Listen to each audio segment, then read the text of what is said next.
Hello students, आज मैं आपके सामने प्रस्तुत कर रहा हूँ ऑब्जेक्टिव क्वेश्चन जो हम आपके समक्ष प्रस्तुत कर रहे हैं। उसका ये हमारा रहेगा पार्ट 3।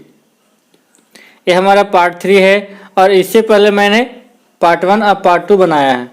और जो जितने सारे क्वेश्चंस हैं पार्ट 1, पार्ट 2 और इसको मिला के पार्ट 3, लगभग 60 क्वेश्चन में गारंटी है कि आपका 5 क्वेश्चन 4 क्वेश्चन भिड़ जाएगा एग्जाम में। मतलब आपका जो क्वेश्चन रहेगा इसी टाइप में रहेगा और आपका एग्जाम में आ जाएगा 5 नंबर। और ये गारंटी है कि परीक्षा में 100% आएगा।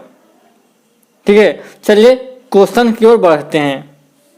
क्वेश्चन नंबर 41, यदि P तथा Q एक पूर्णांक है तथा इसे P बाय Q के रूप में लिख सकते हैं तो A का मान बताओ। आखिर A होता क्या है?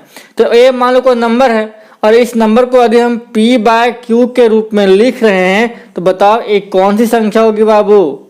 तो वैसी संख्या जिसे P बाय Q के रूप में लिख सकते हैं वो होता है परिमेय संख्या। This is the definition of rational number. Question number 42 है, एक धनात्मक पूर्णांक 4q + 1 के रूप में होता है।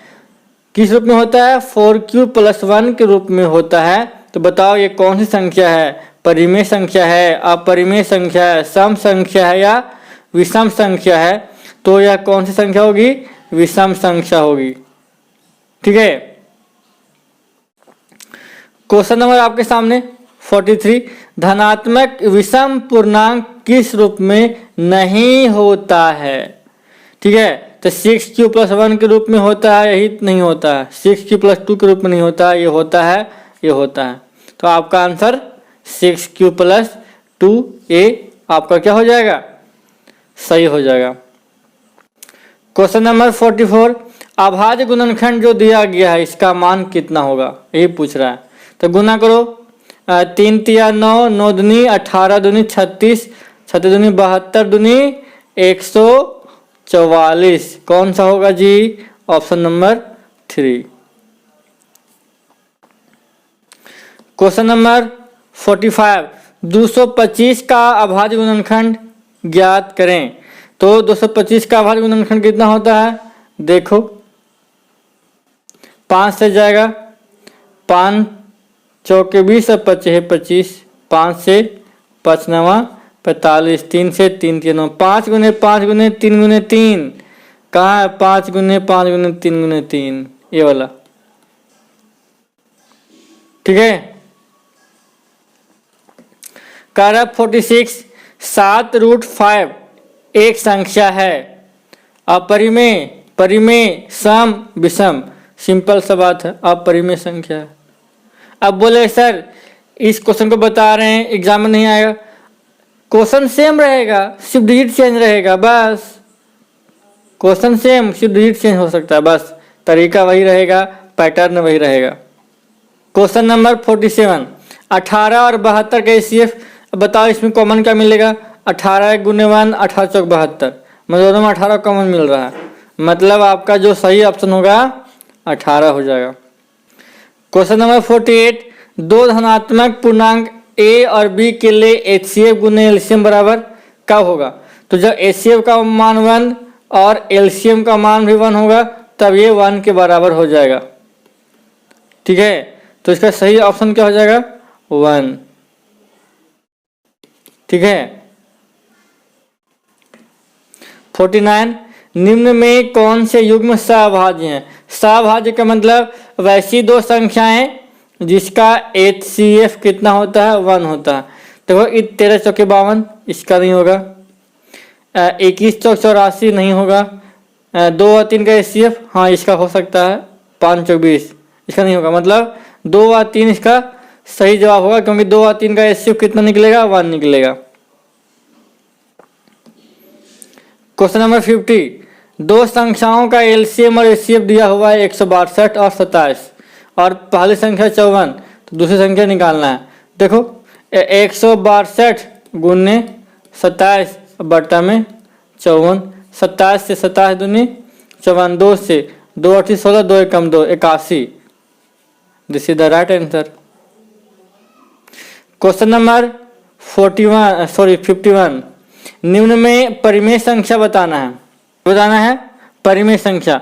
तो परिमेय संख्या जैसे पी वाई क्यू के रूप में ये अपरिमेय है, अपरिमेय है, अपरिमेय है, यही सही हो जाएगा क्योंकि 16 का वर्गमूल कितना होता है 4 और 5 25 का वर्गमूल 5, इसको 4/5 के रूप में लिख सकते हैं। तो हमारा पहला ऑप्शन सही होगा।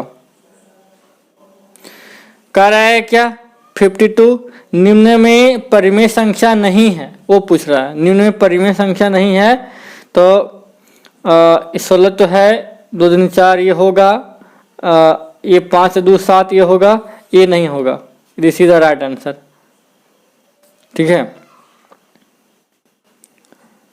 53 निम्न में अपरिमेय संख्या नहीं है, अपरिमेय संख्या नहीं है, निम्न में अपरिमेय संख्या नहीं है, मतलब अपरिमेय संख्या निम्न परिमेय संख्या होगा। तो ये अपरिमेय है, अपरिमेय है, अपरिमेय है, ये हमारा हो जाएगा क्योंकि इसका वर्गमूल 4 होगा। ठीक है, मतलब ये अपरिमेय संख्या नहीं है, ऑप्शन नंबर 3 सही होगा। क्वेश्चन नंबर 54 निम्न में अपरिमेय संख्या है, निम्न अपरिमेय संख्या, इसका मान 4 होगा, इसका मान 2 होगा, इसका मान √1/3 मतलब 1/√3 होगा, और ये इसको पी बाय क्यू के रूप में लिख सकते हैं, इसका ऐसा होगा, मतलब ऑप्शन नंबर 3 आपका सही हो जाएगा। क्वेश्चन नंबर 55 दशमलव प्रसार किसका अशांत है। तो इसका 8 का आभाज्य गुणनखंड करेंगे तो 2 के पावर में आएगा, 2 के पावर 3, ये हो जाएगा, शांत हो जाएगा। ये 50 शांत हो जाएगा, ये शांत हो जाएगा। 343 नहीं आएगा क्योंकि 343 का आभाज्य गुणनखंड कितना होता है 7 के पावर 3, मतलब इसको हम 2 के पावर n गुने 5 के पावर m के रूप में व्यक्त नहीं कर सकते हैं। तो ये हमारा क्या हो जाएगा, ऑप्शन नंबर 4 ही हमारा सही हो जाएगा। क्वेश्चन नंबर 56 निम्न में दशमलव प्रसार किसका शांत है। तो 8 यहाँ पे है, यहाँ पे 18 है, नीचे यहाँ पे 21 है, ये तो ये अशांत है, अशांत है, अशांत है, तो ये हमारा शांत हो जाएगा 3/8। क्वेश्चन नंबर 57 है, बोल रहा है 3.3 का रैंकिंग दिया हुआ, इसको पी बाय क्यू का फॉर्मूला लिखो। तो इस प्रकार के क्वेश्चन को लिखने के लिए क्या करते हैं कि हम पूरा का पूरा क्वेश्चन उतारते हैं और जितने संख्या के ऊपर रैंकिंग है उतना हम 9 लिखते हैं, मतलब 33/9 हमारा आंसर होगा। तो ये हमारा सही होगा। क्वेश्चन नंबर 58 है, कहता है यह कैसी संख्या है, परिमेय अपरिमेय संख्या, परिमेय संख्या, सम संख्या, पूर्णांक। तो देखो इस प्रकार की संख्या को हम पी बाय क्यू के रूप में लिख सकते हैं, मतलब ये हमारा परिमेय संख्या होगा। क्वेश्चन कह रहा है 59 है, 6 और 20 का एलसीएम और एचसीएफ का अनुपात बताना है। तो 6 और 20 का जो एलसीएम होगा कितना होगा, 6 और 20 का एलसीएम निकालेंगे, 2 से 2 तिया 6 और 2 दहें के 10 तिया 30 दूनी 60, इसका एलसीएम 60 आएगा। और एचसीएफ कितना आएगा, एचसीएफ तुम्हारा आएगा 6 तिया 18, 2 6 2 तिया 6 0, एचसीएफ 2, मतलब एलसीएम पहले पूछा, मतलब 60:2, 60:2, ऑप्शन नंबर 4 आपका सही हो जाएगा। क्वेश्चन नंबर 60 कहता है एक वृत्ताकार पथ पर एक स्थान से 3 धावक दौड़ना शुरू करते हैं। एक वृत्ताकार पथ है, अब बोला एक स्थान से वह 3 बच्चा है से धावक है दौड़ता है, और वे, ठीक है, वे एक चक्कर ऐसे 1 घंटा, 3 घंटा और 5 घंटा में पूरा करते हैं। तो वे पुनः प्रारंभिक स्थान पर, मतलब दौड़ के इस स्थान पर वापस कब आएंगे। तो तीनों का एलसीएम निकाल दो, 1 गुने 3 गुने 5, 5 तिया 15, 15 घंटा के बाद वापस मिलेंगे। इसका एलसीएम निकाल देंगे तो हो जाएगा आंसर। तो इसका ऑप्शन नंबर 3 सही होगा। और इसमें हम यहाँ पे एक मिस्टेक से टाइपिंग हो गया। 61 नंबर, यदि विभाजन एल्गोरिथ्म a बराबर बी क्यू प्लस आर है और a का मान दिया हुआ है, q का मान दिया हुआ, r का मान, तो b का मान बताना है। तो तुम्हारा a का मान 72 है, तो a बराबर बी क्यू प्लस आर है।